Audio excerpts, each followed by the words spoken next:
Good morning, ladies.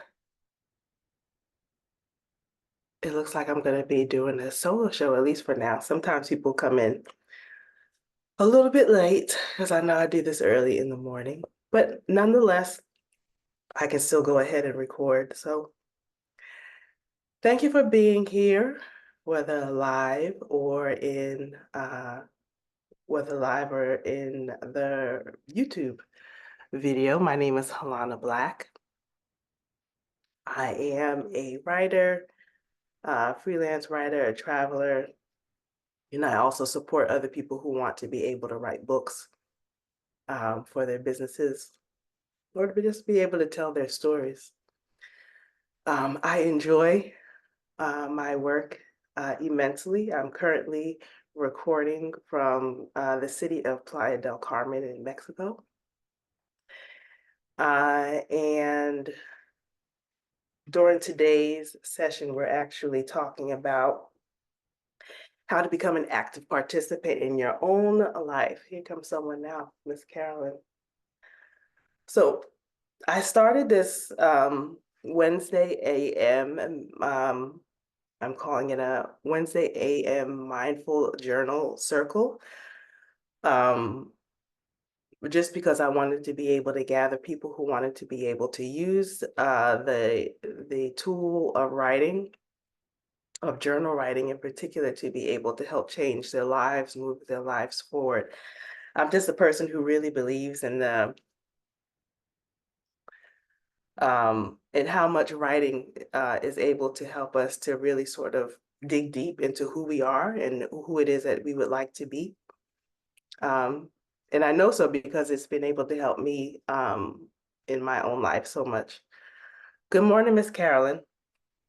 I see you. I'm not sure if you can get on the camera, but either way, I appreciate you for coming in this morning.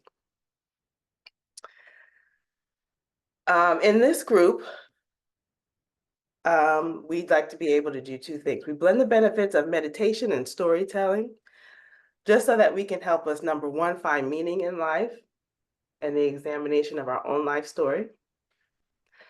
We also like to be able to uncover the stories that hold us back from our true potential. And then number three, we like to be able to write new stories that help us become more of who we are meant to be.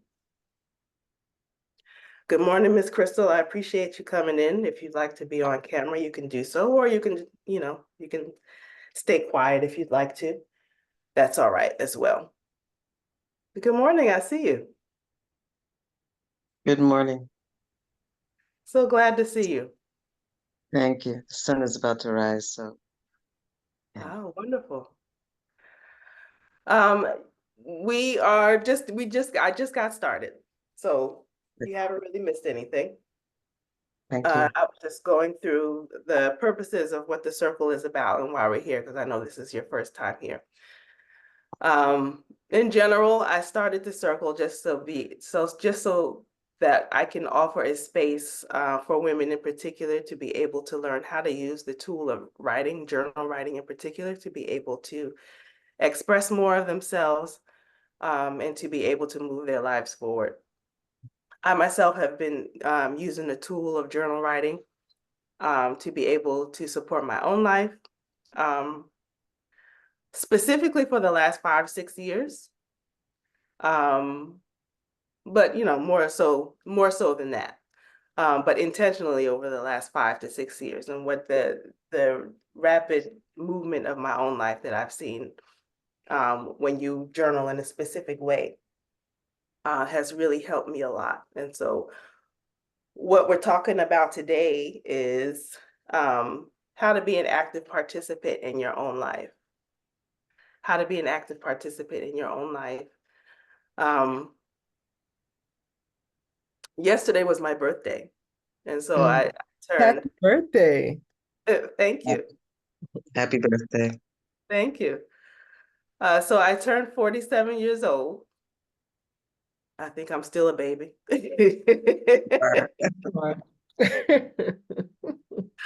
But everybody doesn't feel that way because I meet people in their 30s and they're like, oh my God, I'm so old. I'm like, girl, stop it. but I still feel like I'm a baby to life. I still feel like I have so much to learn and so much to be able to do. And I hope I'm able to hold on to that feeling as much as I possibly can. Good morning, Mr. Miller. In that beautiful orange color, I see you. And so we can kind of, what I've learned is that we can sort of look at life as a series of losses, as constant, grief and pain. Um, or we can look at life as an opportunity to collect experiences that offer us um, new wisdom, freedom of movement, freedom of mind, and also the strength to be able to endure whatever life, um, the strength to be able to endure whatever it is that life wants to give us. And so I wanted to look at my birthday as just sort of like an opportunity for us to be able to think about how we are being an active participant, if at all, in our own lives. And so I personally like to be able to take my birthday as that's my personal New Year. So when everyone does stuff on January 1st, I don't necessarily participate in that, although it's fine if you do. Um, one of the things that I've learned in the last few years is that we don't have to participate in the things that the world tells us is important. We can sort of really create our own timeline and sort of create a life that is meaningful to us. So if January 1st is important to you, run with that. But for me, my birthday it feels more of a time for me to be able to evaluate and reevaluate the things that are important to me. Figure out what things I want to be able to change, what I want to be able to continue with, what do I want to learn. And I really just sort of sat down yesterday and I thought about what are three questions that I tend to be able to ask myself on my birthday to be able to move my life forward. And so I wanted to share those questions with you all today, if that's okay.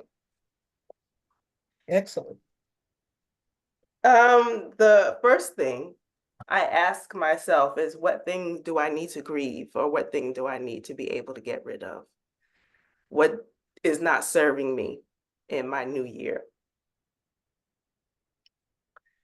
I wanted to look up the meaning of what does it mean to be able to grieve? And I found that it meant an anguish experienced after a significant loss. And one of the things that I've learned, certainly in the last 5, 6 years that I've been traveling, is that there really is no space for grief in the Western culture. Where I found in traveling, you can find grief or you can find grief all over the place. In many of the cultures that I've been privileged to be able to live in, there's a significant time, there's a significant rituals around grieving, not just the death of a person, of a loved one, but also, the grief of life transitions. And one of the things that I actually remember, I don't have a regular job anymore. I've been doing my own job for like the last 8 years as a freelance writer.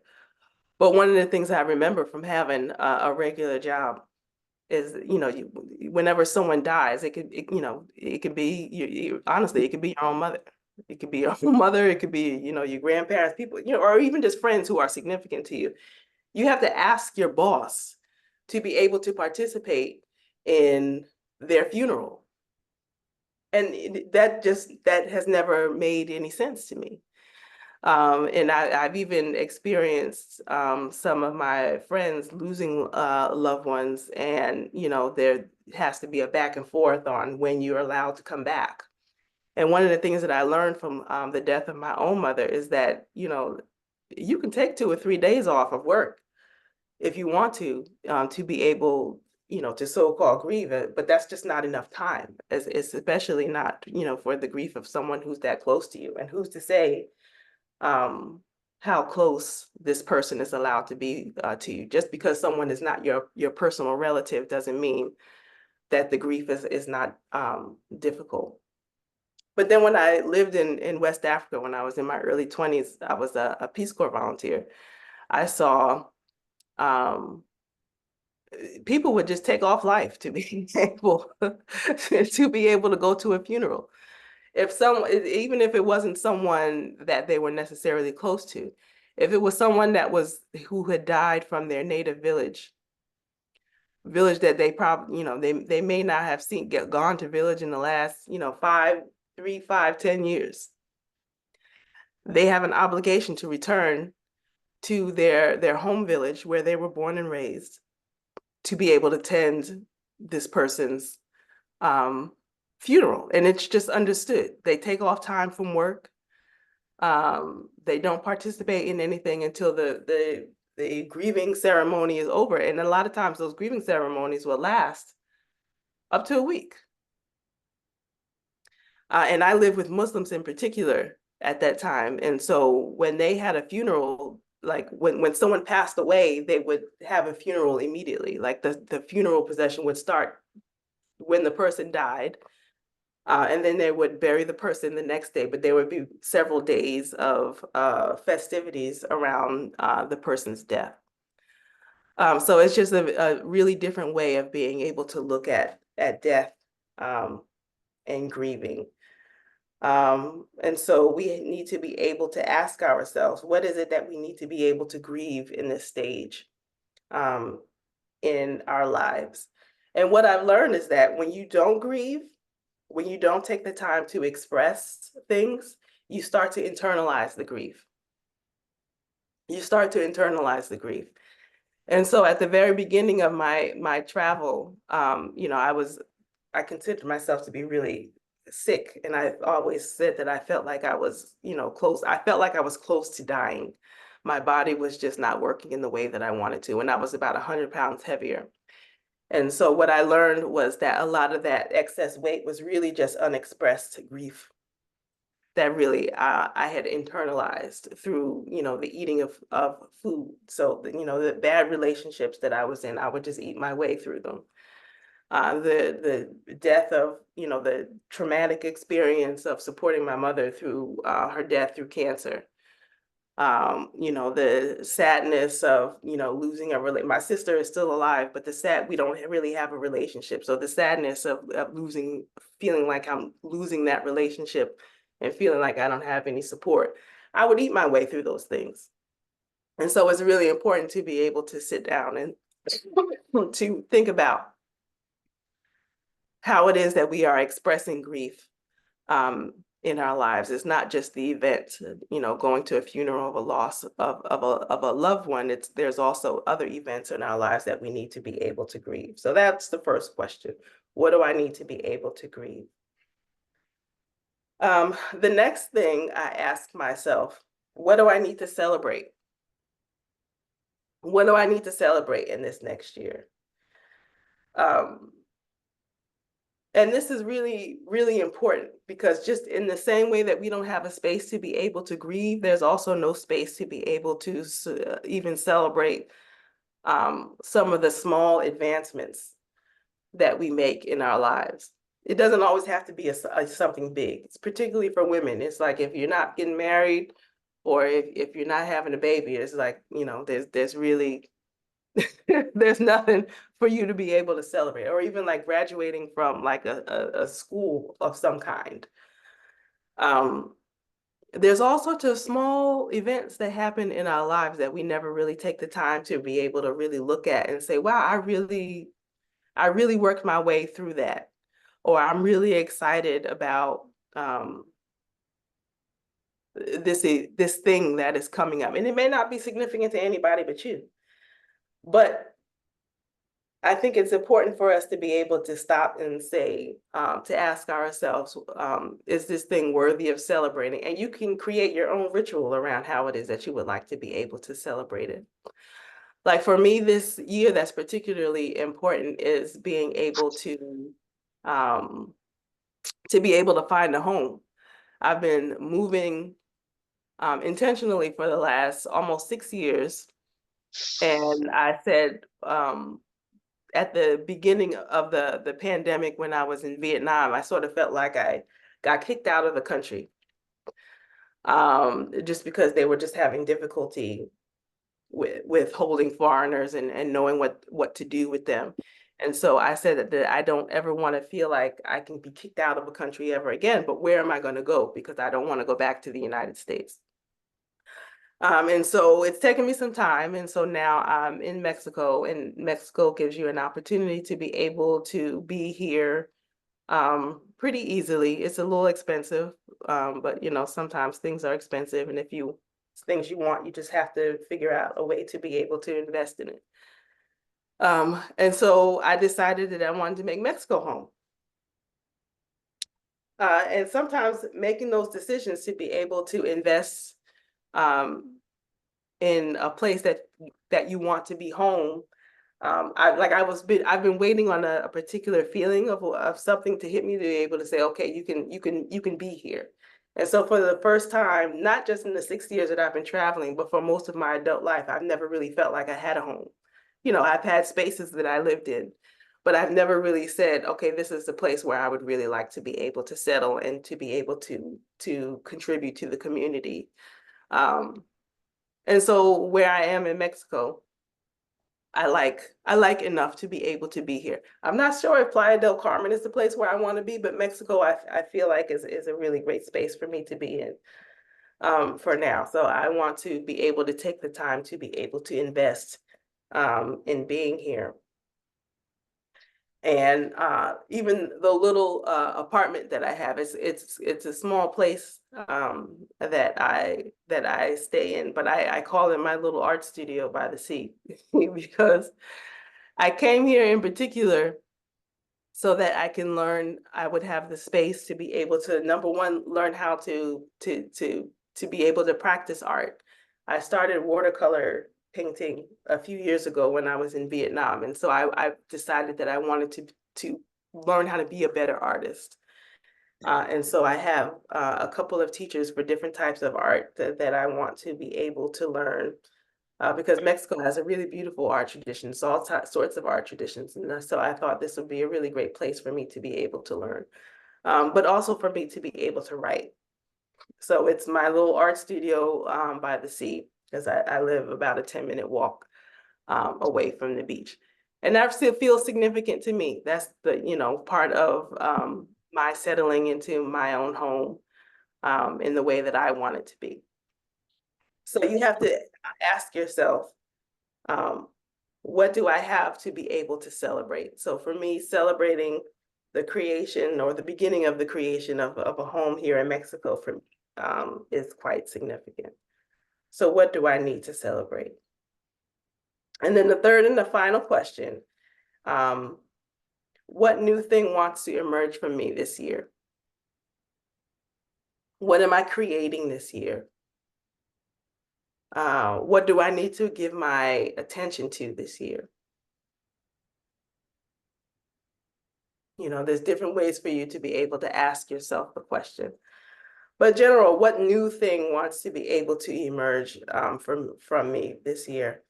And it might be something that you know automatically, or it might be something that might take some time for you to be able to sit down and answer. Also, you can add, what are you preparing for?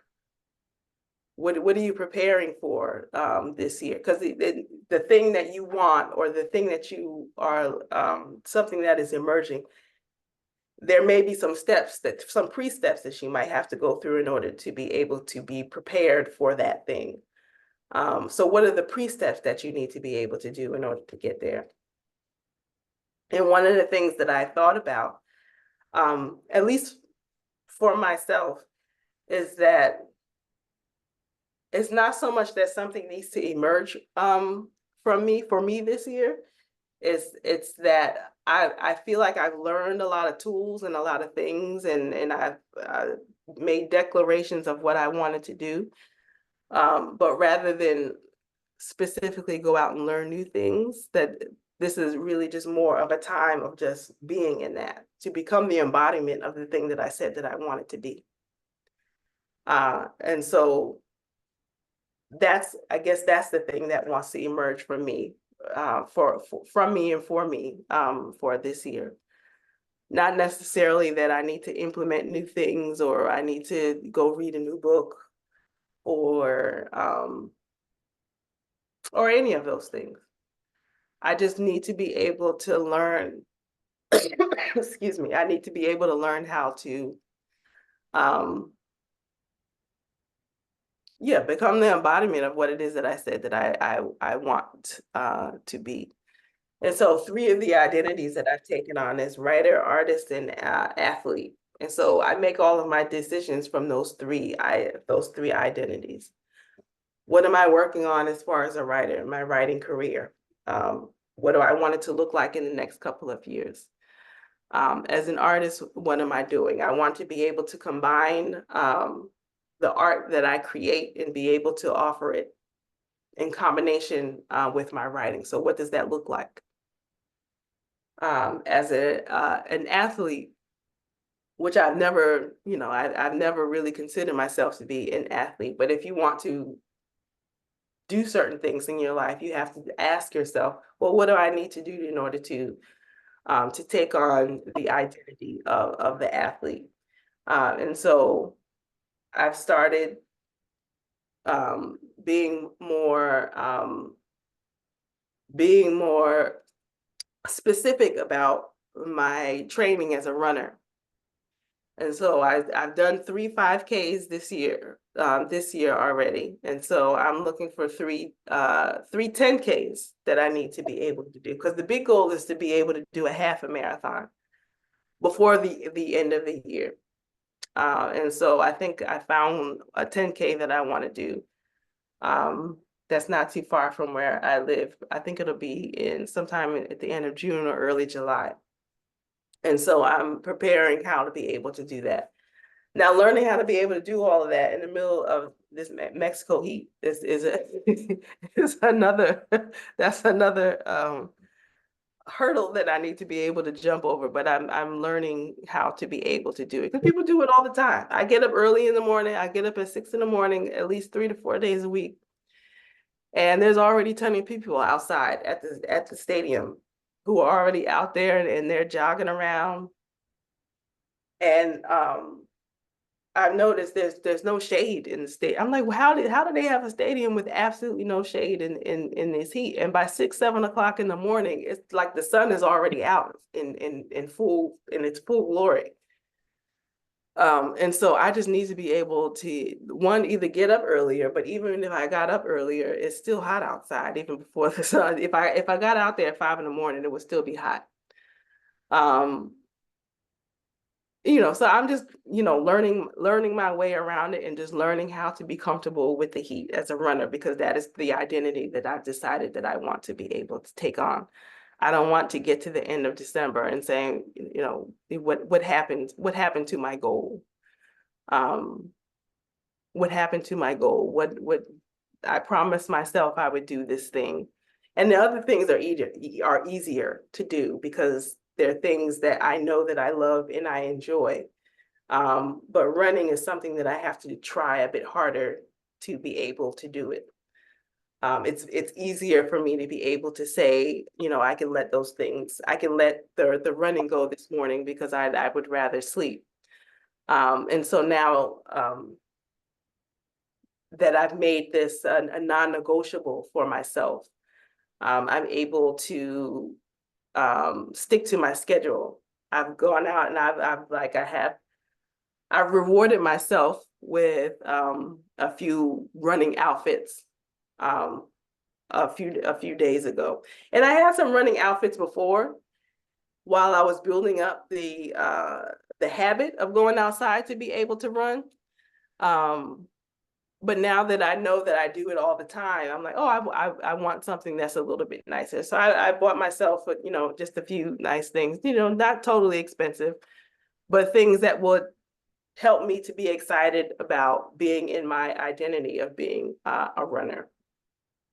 And so I bought those things. I invested in those things um, after I had already decided that I was going to build the habit. It's not that I went out and bought them, and now I have to do a whole lot of efforting in order to keep up the running habit. But I built the running habit first, and then I rewarded myself with the new outfits, so that it just gives me a little Be extra cute, something. so that you can be cute. Yeah, I like the colors. They're cute colors and all sorts of other things. Um, and also it's just nice when I was in a larger body, it was hard to be able to find things that fit, particularly when you live overseas. And so now it's just nice to be able to go to a store and be able to find things that fit. I could, and I don't wear the largest size either, which is like still mind-boggling to me. The the things, the tricks that your body, your mind plays on you when you've lost a significant amount of weight, is a thing. It's been a thing for me for at least for the last 2 or 3 years, really. Because you still see yourself as that old you. And so I'm always trying to update what I look like in my head. Even though I see a smaller person in the mirror, my head is experiencing my body as the bigger person that I was. So that's what I have for today. I don't know if anybody else wanted to be able to share. If that was something, are any of those questions relevant to you? I would love to be able to hear your thoughts. Yes. Oh, go ahead. Mhm. So yeah, the first question about what I need to grieve Mhm. because of this new experience of I'm still working, but I'm on vacation here.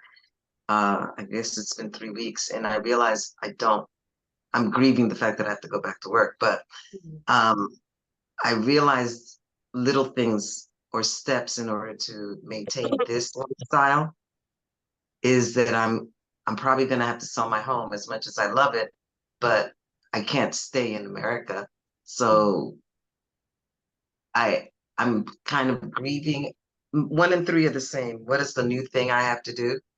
And I already set up in my mind to do this like 15 minutes in the morning and in the afternoon, declutter section of the home. I have a timeline in place, but I'm also going to be grieving it. I realize that, but it sometimes you just have to cut the ties in order to get what you want out of life.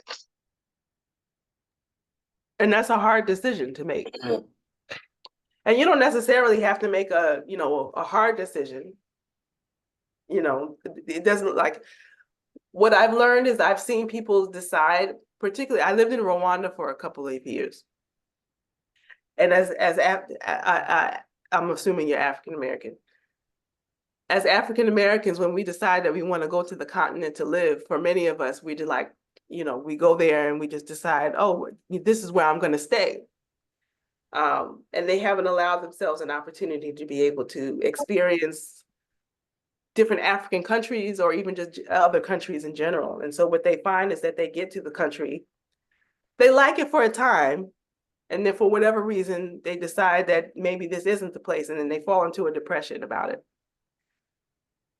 I think it's really important as the person who's lived in several countries. I think in this point, in the last 6 years, I've lived in 10 countries. You'll fall in love with different countries for different reasons. And I think it's important for us to be able to give ourselves the space to decide where it is that we want to go. Be clear on why it is that you're leaving the States, but also when you go to a new country, give yourself the time and the space to be able to figure out what it is that you like about the country. And to be able to make your own list, to be able to figure out, because what one person really loves about a country, you may be the 3 things that you hate about it. And so that would you didn't ask me, but I'm offering it. Thank you.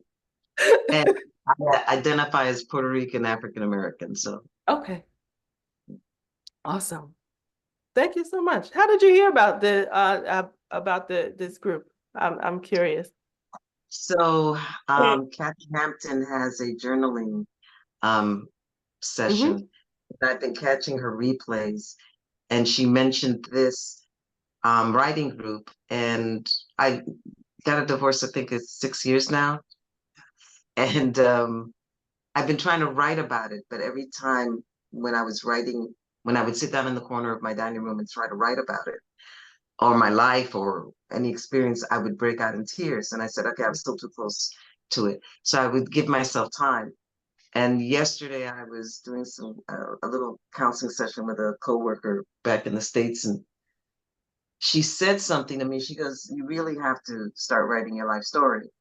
And Mm-hmm. then Kathy talked about it, and then two other people that talked to me that day. And I said, okay, maybe it's a sign that I need to start just doing this, because it's been a while in coming. In my Google Drive and in my documents, I have all these pages of bits and pieces of my life that I have to gather up and put together. So I thought maybe this will center me better Mm-hmm. in order to finally do what I'm supposed to do. Mm. And you want to be able to write it to be able to do what, if you don't mind my asking? So I've always wanted to write, but I just started back in September. I started this the voiceover artist part. So now I am a voiceover artist. I've been recording. I'd like to do an audio. I'd like to write my book and also narrate my book. Mm-hmm. Um, my experiences are varied, and I think from listening to other people, I think someone might be helped by something I say. And when I posted the little thing about my um, getting my primary or first time residency, temporary residency, Mexico, when I posted it on the Exodus Summit, I thought I was going to get 10 or 15 people to say hi, great news. And it's still rising. And the New York group is saying, you probably have something to say and you have to get it out there. I'm like, I guess I do. I don't know. Mm-hmm. It's going to be cathartic for me, and it might be helpful for others. Yeah, absolutely. That's wonderful to hear. Thank you for sharing that. Mhm. Anyone else? Yeah, I just wanted to share. I really think they're really great questions to reflect on, um, and very useful at any time of the year for me, anyway. And I could definitely reflect on these questions for right now. What else was I going to say? Because I feel like at this point in my life, you ever feel like you settled, but you're not settled? Like, okay, like I'm comfortable and all needs are being met, but there's more. And I really don't know what the more is, or either I do know and I'm suppressing it. So I think that spending some time and reflecting on answering these questions would be helpful for me at this stage in my life. Mhm. So thank you. Yeah. And I always think that that's actually a really great space to be in. A lot of people are afraid of the I don't know Mm. part. But we don't always have to have a ready-made answer. At least now I understand that if when you don't know, that means that there's so much room and space for the answer to really quite be anything. Mm-hmm. You're not obligated to do what it is that you've done before. You don't have to do it in the way that you've done before. And you Mm-hmm. might even surprise yourself. So like when you ask yourself, what's the new thing that is emerging um, from me? Like that's such a great question, because it gives us an opportunity to really just sort of live into something that we've really never done before.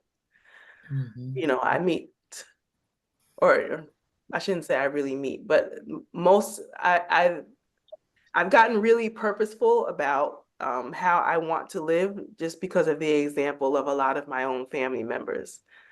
I don't really have the examples of people who have gone sort of and you know, off the rails and done what I've done, but even in their own way, you know, they've done things in their lives, and they don't like it, you know. And I feel like it's so sad to be 60, 70, 80 plus years old, and to feel like you've just sort of done what everybody else wanted you to do, as a default. You know, so to be able to offer yourself the gift of just asking yourself, what do I need to get rid of? And what new thing wants to happen for me? And I don't really know what that is yet.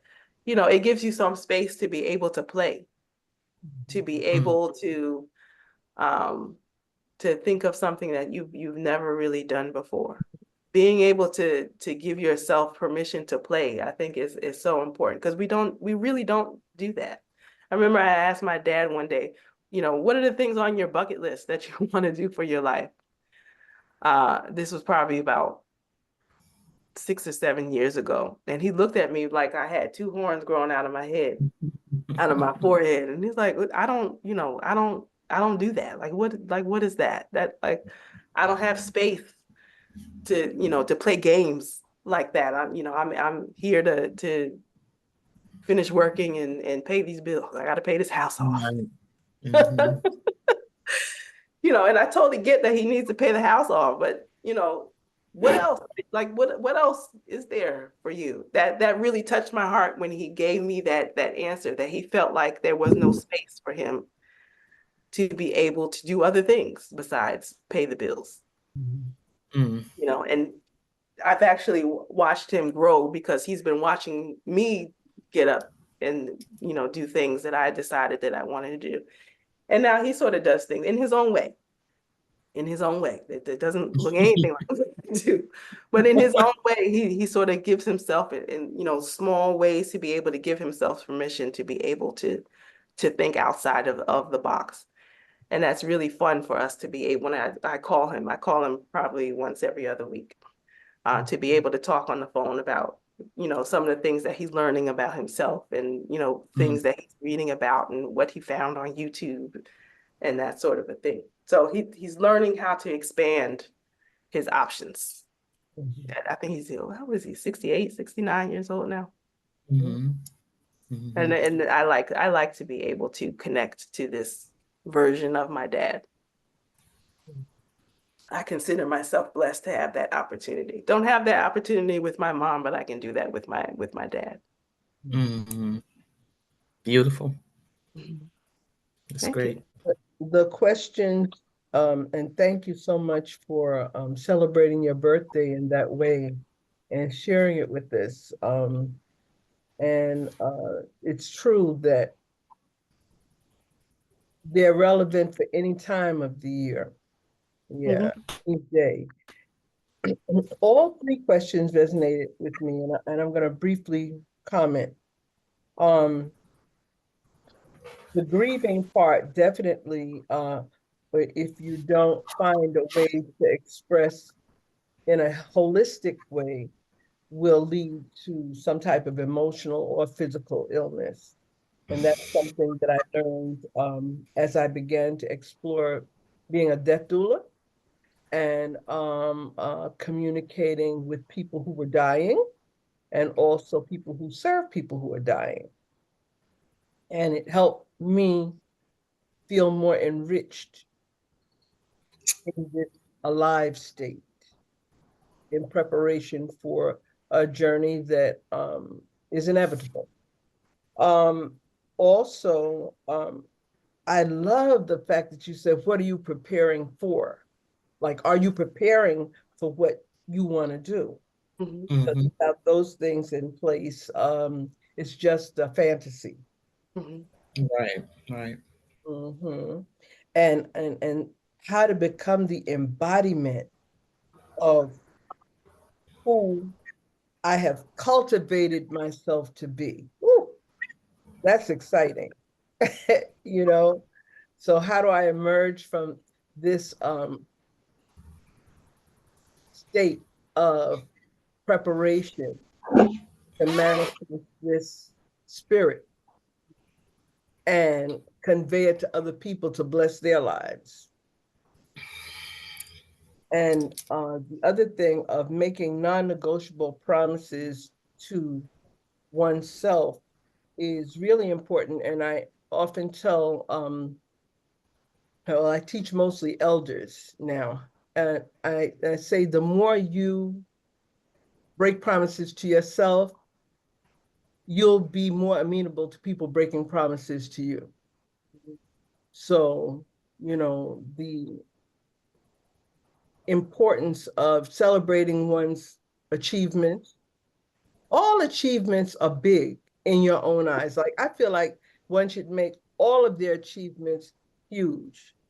Uh, if I complete a successful workshop, I may take myself out to dinner or, you know, create a huge feast for myself or, you know, do something that I enjoy that lets me know that I appreciate me, you know. So yeah, all three of those questions resonated with me, and you've enforced it. Thank you. Awesome. Well, thank you so much for sharing. I'm glad that the questions are helpful. When I create these things, I'm always like, I don't, you know, I don't know if they're going to resonate with other people. I just share what has been helpful for myself. And so I wanted to do a short meditation to be able to close out the circle, and if there's other things that people want to be able to express, we can also do that as well. I use meditation as a way to be able to support my writing process, just to be able to help to center myself in my own answers. A lot of times before, if I don't do a meditation before writing, my brain is sort of filled with the other stuff that I've been thinking about throughout the day, or thinking about other people's problems, or just really just having my mind in a space that doesn't really center who I am and what it is that I want for me. So doing meditations, whether they're short or they're long, I tend to do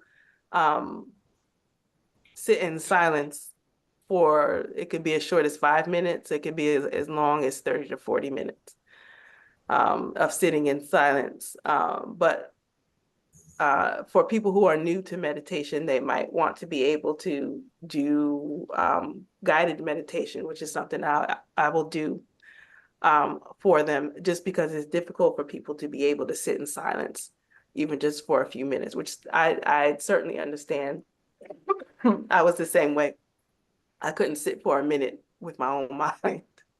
It's so funny now, and I'm so proud of how far I've been able to come with my own practice. I really just couldn't fathom back then being able to sit for 40 minutes in silence and being fine with it.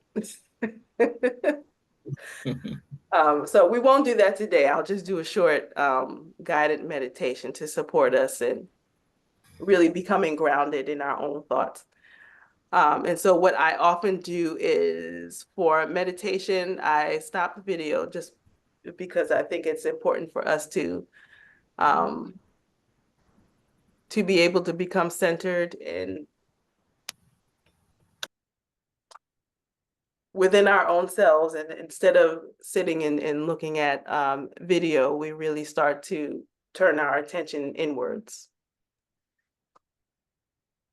And so you just sit where you are as comfortably as you can, in a chair, on the floor.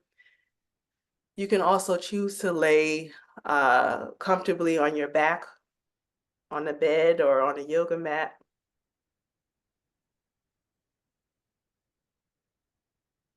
And you just start to settle your own breath.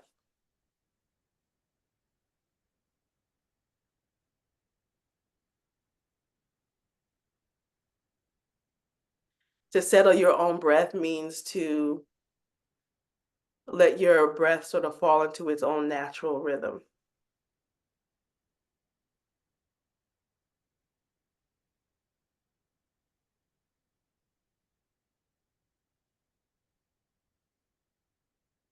You want your spine to be erect. You want it to be straight, but not so straight that it feels uncomfortable or you feel any sort of discomfort. And you can leave the bottom of your feet flat on the floor, or you can choose to sit in a cross-legged position, whichever is more comfortable for you. With your hands, you can sort of leave your hands on, you can place them on your knees, or you can, place them on top, one palm on top of the other in your lap. Whichever feels more comfortable for your arms.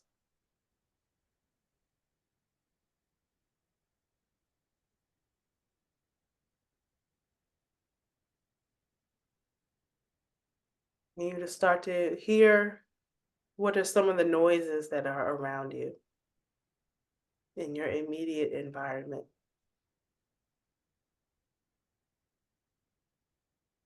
And we're still breathing normally.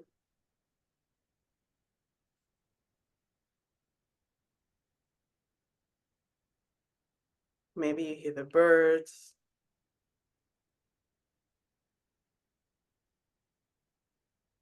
Maybe it's the hum of the traffic outside or the hum of the refrigerator.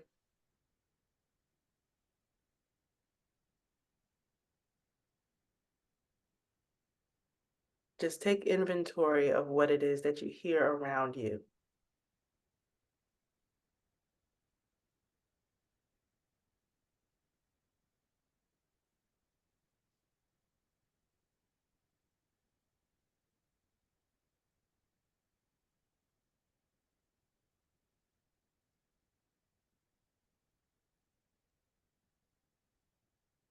Then we can turn our awareness inwards. And I like to start with paying attention to how it is that we feel in different parts of the body.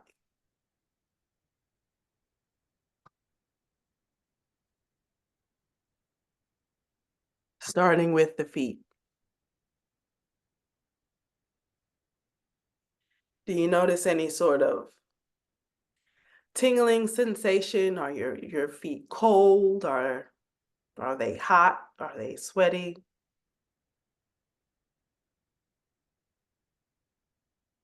Is there any sort of a pain that you feel anywhere? Anywhere in your feet, in your toes, the arch of your foot?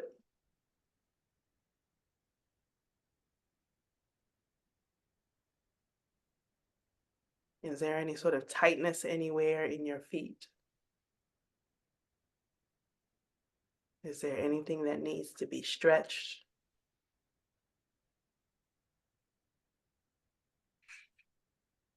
And we just notice that it's there.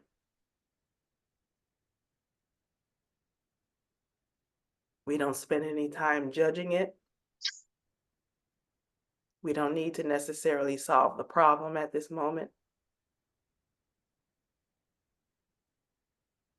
We just bring our awareness to the feeling that we have in our feet.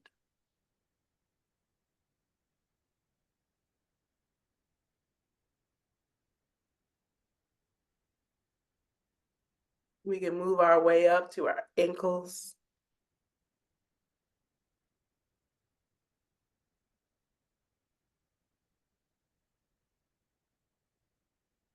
Maybe you can give your ankles a gentle stretch. Not too much, but just to be able to give yourself some acknowledgement that your ankles are there. Do your ankles feel stiff?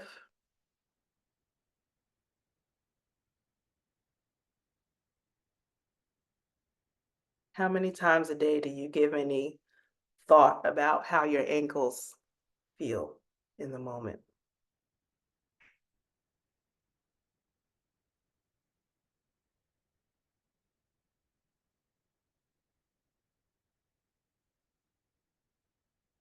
How we can move up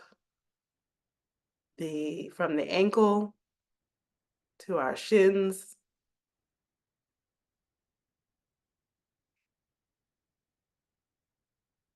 the shins and the back of the lower leg.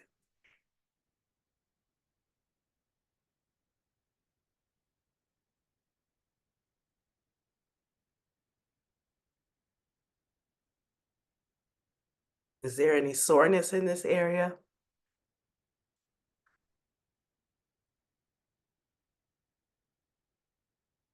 What are your shins experiencing? The front of your lower leg. What do they feel like? Are there any particular adjectives that you would put to how the front of your lower legs are feeling?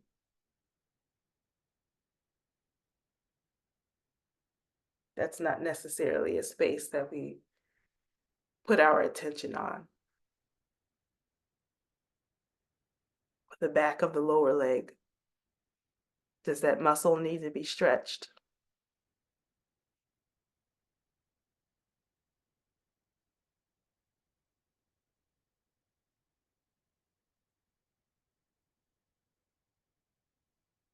Does it have a burning sensation?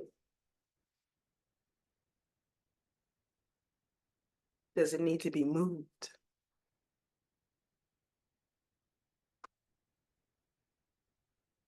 And from the lower leg, we move to our knees.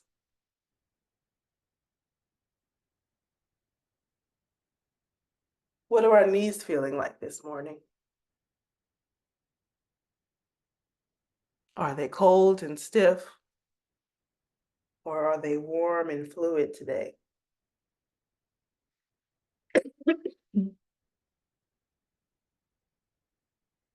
If you want, you can take the palm of your hands and just sort of rub them lightly.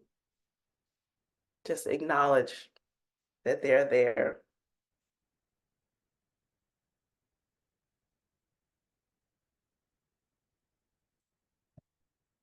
From there, we move up to the thighs. There's the muscles in the front and the back and the sides of the thigh.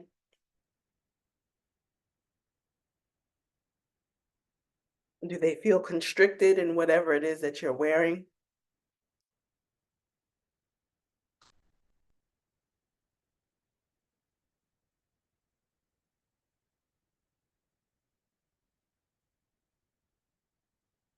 Just take a moment to be able to think about, what are your thighs? What are your thighs expressing? How do they feel in this moment?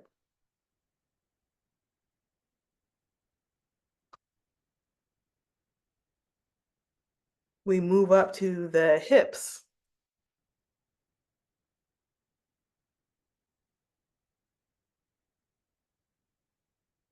We often hold a lot of grief or tension or just energy in general. We hold it in our hips. They might feel tight.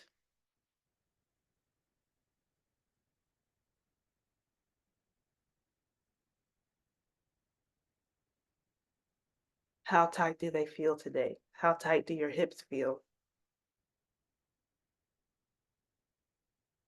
Just take note of that. Moving up to the stomach. To the stomach and the lower back.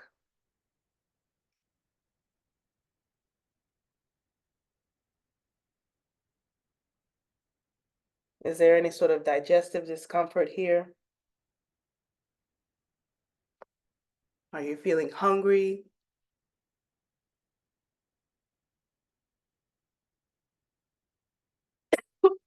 Is there any tightness in your lower back?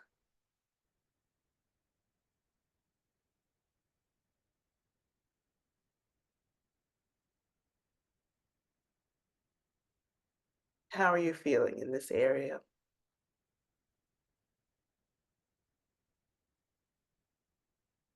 Continuing to breathe normally, we move up to the chest and to the shoulders.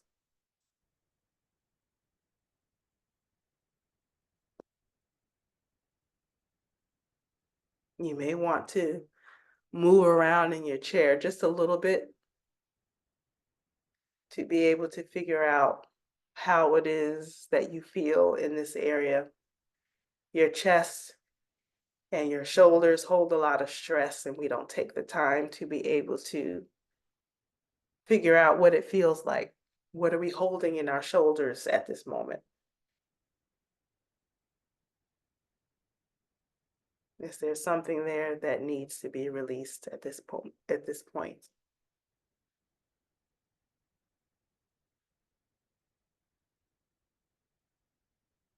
Moving on through the neck.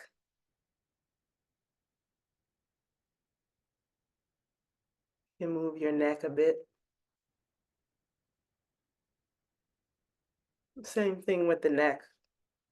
Oftentimes we have some sort of a pain that starts in the neck on down to the shoulders, and we ignore it until it's an absolute deep pain. But is there any sort of tightness anywhere in there that could possibly be fixed with a bit of a massage? Whether you do it yourself or you go to see someone about getting any sort of small pains out of your neck and your shoulders.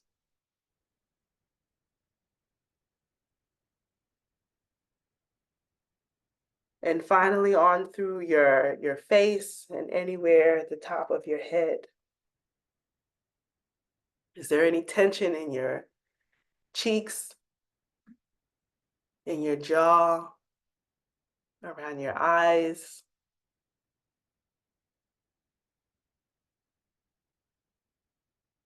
We forget this area. We can use our hands to be able to give a gentle massage around your jaw area. Feel how nice that feels just to be able to give yourself a gentle massage in your face.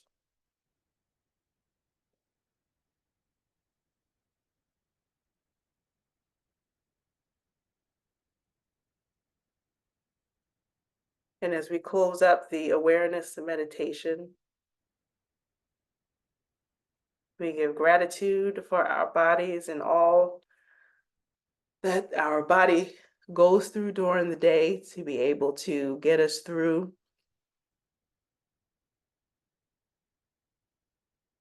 Whether those things are good or bad. I offer appreciation for my body and how I've been able to take care of it this past year.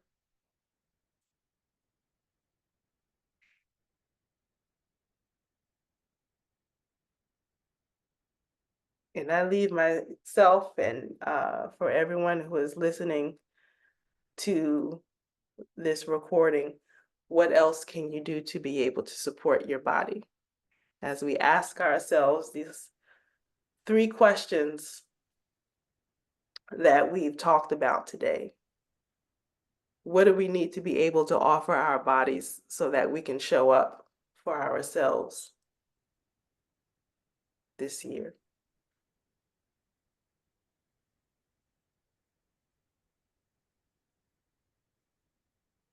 And if you like, you can turn back on your video.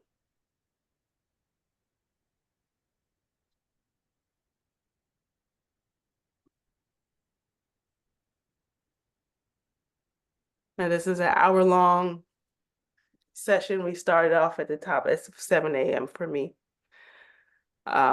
So I would like to be able to respect everyone's time. So thank you so much for watching. I do put the recording of these sessions on YouTube. So for people who are watching on YouTube, thank you for leaving comments.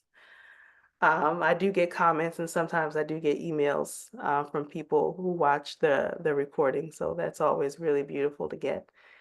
For people who are new to the Mindful Journal Circle, you can find a link to be able to join the email list if you'd like to be able to join us live or just get emails from me from time to time on what it is that I'm doing. And so you could just click on the link at stan.store / I think it's / Halona, Halona. And so if you got the email for this already, you're already on the list. And so is there anything else that anyone wanted to share? Ask. Yes. So you always meet at this time on Wednesdays? Yeah, Wednesday, 8 a.m. Eastern time, US time. And if we wanted to join later on in the day, is there a replay? Yeah, there is a replay. I always put the replay on YouTube, and I send it via the email list. So you'll get the link. This has been very helpful. Thank you. Awesome. Thank you. Thank you for joining us, Aurora. I hope to see you again. To Miss Carolyn and Miss Jamila, thank you for your participation, and I'm always grateful to have you on the call as usual. I'll see you Thank next week. you. Been fun. Everybody have a great week. Okay. You too. Bye-bye. Bye-bye. All right.